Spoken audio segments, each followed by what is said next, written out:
Hi hello നമസ്തേ. Simply മിത്രൻസിലേക്ക് എല്ലാവർക്കും സ്വാഗതം.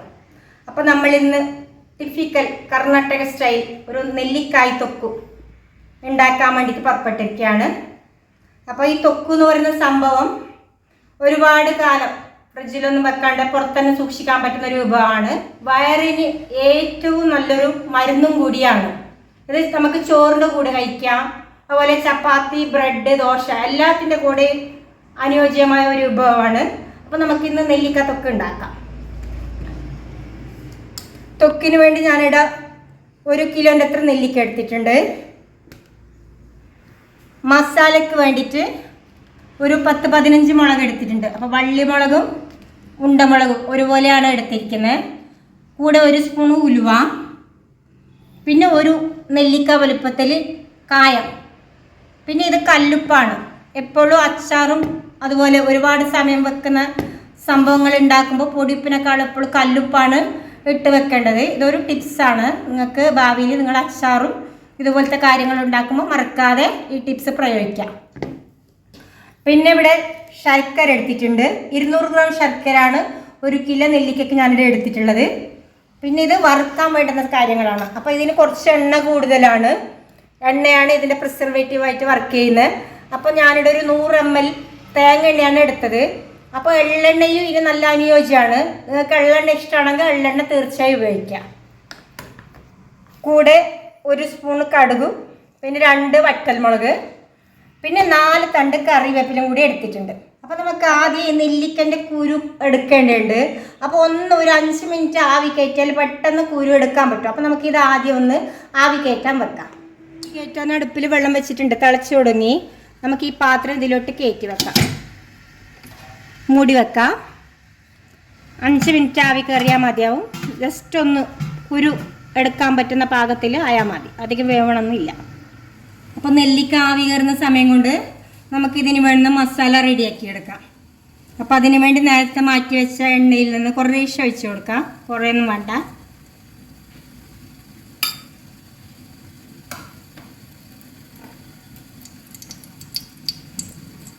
എണ്ണ ചൂടായിട്ടുണ്ട്. ഇതിലേക്ക് നേരത്തെ എടുത്ത് വെച്ച കായം ചെറിയ കഷ്ണങ്ങളായി ഇട്ട് കൊടുക്കാം. ഇത് മിക്സിയിൽ പൊടിക്കാനുള്ള സൗകര്യത്തിനാണ് ഇങ്ങനെ ചെറിയ കഷ്ണങ്ങളായി വറുത്തെടുക്കുന്നത്.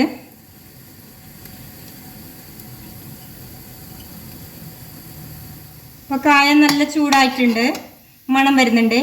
ഇനി ഇതിലേക്ക് നമുക്ക് മുളക് ഇട്ട് കൊടുക്കാം.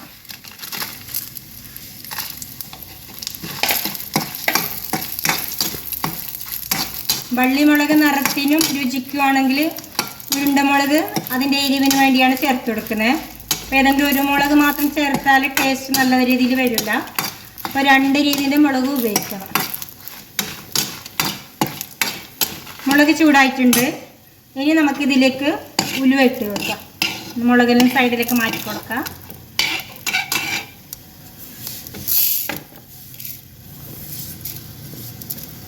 ഉലുവ ഒന്ന് പൊട്ടിക്കിട്ടണം.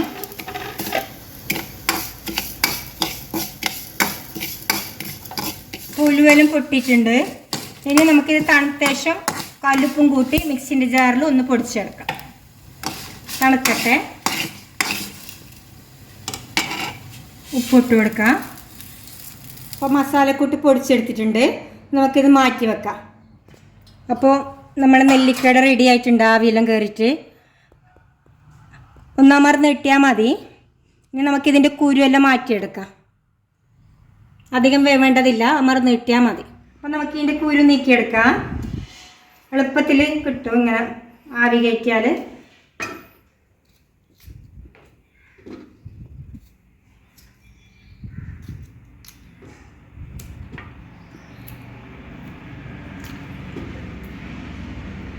കുരു ഇങ്ങനെ എടുക്കാൻ പറ്റുന്നുണ്ട്. അപ്പോൾ എല്ലാ നെല്ലിക്ക ഇതുപോലെ കുരു മാറ്റിയെടുക്കാം. അപ്പോൾ നെല്ലിക്ക എല്ലാം കുരു നീക്കി വെച്ചിട്ടുണ്ട്. അപ്പോൾ നമുക്കിതൊന്ന് മിക്സിൻ്റെ ജാറിലിട്ടിട്ട് പൊടിച്ചെടുക്കണം. ചതച്ച് കിട്ടിയാൽ മതി.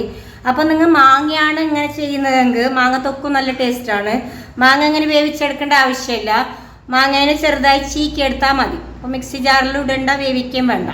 അപ്പോൾ നെല്ലിക്ക ആയതുകൊണ്ട് ചീക്കാൻ ബുദ്ധിമുട്ടായതുകൊണ്ടാണ് ഞാൻ ആവി കയറ്റിയിട്ട് ഇതുപോലെ ചെയ്യുന്നത്. അപ്പം നമുക്കിനെ മിക്സിയിൽ ജാറിലിട്ടിട്ട് ഒന്ന് നല്ലവണ്ണം പൊടിച്ചെടുക്കാം.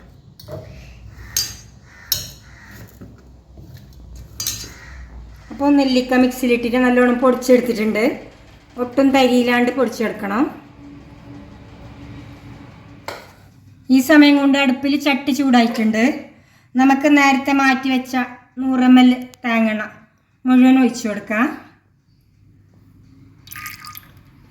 അപ്പോൾ എണ്ണ ചൂടായിട്ടുണ്ട്. നമുക്കിതിലേക്ക് കടുക് ഇട്ട് കൊടുക്കാം. കടുക് പൊട്ടിയിട്ടുണ്ട്. നമ്മൾ വറ്റൽമുളകും കറിവേപ്പില ഇട്ട് കൊടുക്കാം.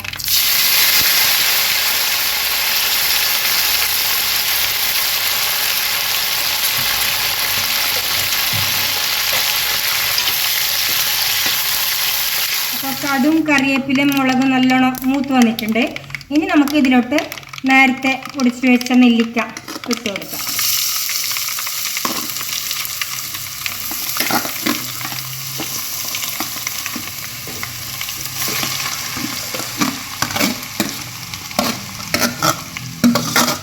ഈ നെല്ലിക്കേന എണ്ണയിലിട്ട് നല്ലോണം ഒന്ന് ഒരു 5 മിനിറ്റ് നേരം മാറ്റിയെടുക്കണം. നെല്ലിക്കയിൽ എണ്ണമയ നല്ലോണം പിടിക്കണം. ഇതിൽ വെള്ളത്തിൻ്റെ അംശം മറ്റുണ്ടെങ്കിൽ മുഴുവൻ ആറിക്കിട്ടണം. ഇല്ലെങ്കിൽ ഇത് 6 മാസം നമുക്ക് എടുത്ത് വെക്കാൻ പറ്റില്ല. അതുകൊണ്ടാണ് ഇങ്ങനെ എണ്ണയിലിട്ട് നല്ലോണം വഴറ്റുന്നത്. ഇതൊരു 5 മിനിറ്റ് നല്ലോണം വഴന്നിട്ടിട്ടെ.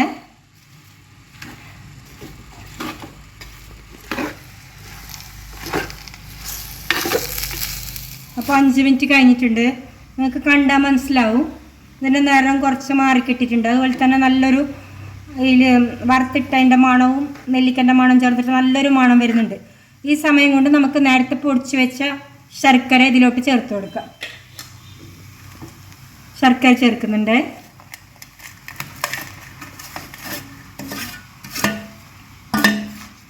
ശ്രദ്ധിക്കേണ്ട കാര്യം, ഇതിലേക്ക് വെള്ളം ചേർത്ത് കൊടുക്കാനേ പാടില്ല. ചേർത്ത് കൊടുത്താൽ പെട്ടെന്ന് കേടായി പോകും. അപ്പോൾ ശർക്കര ഉരുകിയിട്ട് പാനിയാവണം. അതിലാണ് നെല്ലിക്ക വേവേണ്ടത്. നമുക്ക് ഇതിനെ ഇങ്ങനെ ഇളക്കി ഇളക്കി ശർക്കര പാനിയാവാൻ വെക്കാം.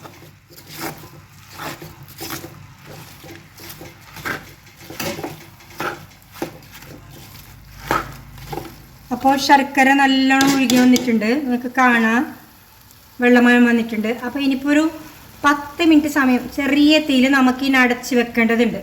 വെച്ചാൽ നെല്ലിക്കേൻ്റെ പുളിയും ശർക്കരൻ്റെ മധുരവും കൂടി ഒന്നിച്ച് ചേർന്ന് നെല്ലിക്കയിൽ പിടിക്കണം.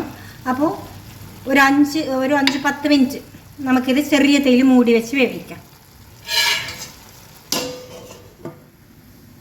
അപ്പോൾ 10 മിനിറ്റ് കഴിഞ്ഞിട്ടുണ്ട്. നെല്ലിക്ക ശർക്കരയിൽ നല്ലോണം വെന്ത് അലിഞ്ഞിട്ട് നല്ല രീതിയിലായിട്ടുണ്ട്. ഇനി നമുക്കിതിലേക്ക് മസാല ചേർത്ത് കൊടുക്കാം.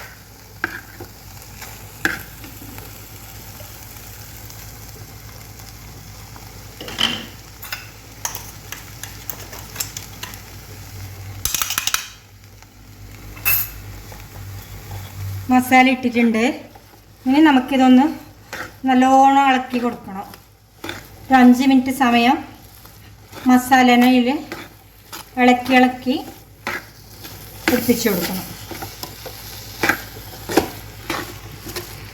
നല്ല മണം വരുന്നുണ്ട്. ഉലിയും കായവും മുളകും കൂടിച്ച് ശർക്കരൻ്റെ കൂടെ എന്തോ ഒരു മണമാണ്, നല്ല മണമാണ്. ഈ വിഭവം ഉണ്ടാക്കാൻ നമുക്കൊരു 40-45 മിനിറ്റ് സമയം ആവശ്യമാണ്. നിങ്ങൾക്ക് നെല്ലിക്ക കുരു കളഞ്ഞ് തരാൻ ഹെൽപ്പറാരെങ്കിലും ഉണ്ടെങ്കിൽ ഒരു 30-35 മിനിറ്റ് കൊണ്ടും കൂടി ഇത് ഉണ്ടാക്കാം. പക്ഷേ 45 മിനിറ്റ് മെനക്കെട്ടാലും 6 മാസം വരെ ഉപയോഗിക്കാൻ പറ്റുന്ന ഒരു നല്ല വിഭവം നമുക്ക് തയ്യാറെടുക്കാം. ഒരു 5 മിനിറ്റ് കൂടി ചെറിയ തീയിൽ വെച്ച് മസാലനൊന്ന് നല്ലോണം ഇളക്കി കൊടുക്കണം. ഇപ്പോൾ നമ്മൾ നെല്ലിക്കായ് തൊക്കും നല്ല റെഡി ആയിട്ടുണ്ട്. നല്ലൊരു ടെക്സ്ചർ, ഇത് ക്യാരറ്റ് ഹൽവൻ്റെ ടെക്സ്ചർ ആയിട്ടുണ്ട്. നല്ല കളറ്, ഡാർക്ക് കളറ്, പിന്നെ നല്ലൊരു മണം, വായിൽ വെള്ളം വരുന്ന പോലത്തെ ഒരു മണവും എല്ലാം ചേർന്ന് അടിപൊളി നെല്ലിക്കായ് തൊക്ക് ഇവിടെ റെഡി ആയിട്ടുണ്ട്. ഇതിനെ നമുക്കൊരു ഗ്ലാസ് ജാറിലോ കണ്ടെയ്നറിലോ നല്ലോണം അടച്ചു വെച്ച് കഴിഞ്ഞാൽ 6 മാസം വരെ ഒട്ടും കേടുകൂടാതിരിക്കും. ഫ്രിഡ്ജിൽ വെക്കേണ്ട ഒരു ആവശ്യവും ഇല്ല. നമുക്കപ്പോൾ ഇതൊരു സെർവിങ് ഡിഷിലേക്ക് മാറ്റാം. അപ്പോൾ അടിപൊളി നെല്ലിക്ക തൊക്ക് റെഡി ആയിട്ടുണ്ട്. വയറിൻ്റെ ഒരുപാട് പ്രശ്നങ്ങൾക്കൊരു പരിഹാരം കൂടിയാണിത്. വായ്ക്ക് രുചിയില്ലാതപ്പോൾ ഇത് കൂട്ടി കഞ്ഞി കുടിച്ചാൽ വായ്ക്ക് രുചി വരും. പിന്നെ അതുപോലെ ഇൻഡൈജഷൻ, അസിഡിറ്റി, ഗ്യാസ്, കോൺസ്റ്റിപ്പേഷൻ എല്ലാത്തിനും ചെറുക്കാൻ പറ്റിയ ഒരു നല്ലൊരു മരുന്നും കൂടിയാണ് ഈ നെല്ലിക്കായ തൊക്ക്. അപ്പോൾ ഒരേ സമയം നല്ലൊരു വിഭവവും നല്ലൊരു മരുന്നും രണ്ടുമായി നമുക്ക് ഭക്ഷണത്തിൽ ഉൾപ്പെടുത്താൻ പറ്റും. അപ്പോൾ നെല്ലിക്കായ കിട്ടിയാൽ നിങ്ങളും ഇതുപോലെ ട്രൈ ചെയ്ത് നോക്കാം. 6 മാസം വരെ കേടുകൂടാണ്ടിരിക്കുന്ന നെല്ലിക്കായ തൊക്കു എങ്ങനെ ചെയ്യണം നമ്മൾ ഈ വീഡിയോയിൽ കാണിച്ചു തന്നിട്ടുണ്ട്. അപ്പോൾ ഇതുപോലെ നെല്ലിക്കായിൻ്റെ ഒരുപാട് പുതിയ വിഭവങ്ങളായി ഞങ്ങൾ വരുന്നതാണ്. ഇതിനു മുമ്പ് തന്നെ നെല്ലിക്കായൻ്റെ ഒരു വൈൻ ഉണ്ടാക്കുന്ന ഒരു വീഡിയോ ഇട്ടിട്ടുണ്ട്. കാണാതെ ആൾ അതും കൂടി ഒന്ന് കാണാം. അപ്പോൾ താങ്ക് യു ആൾ.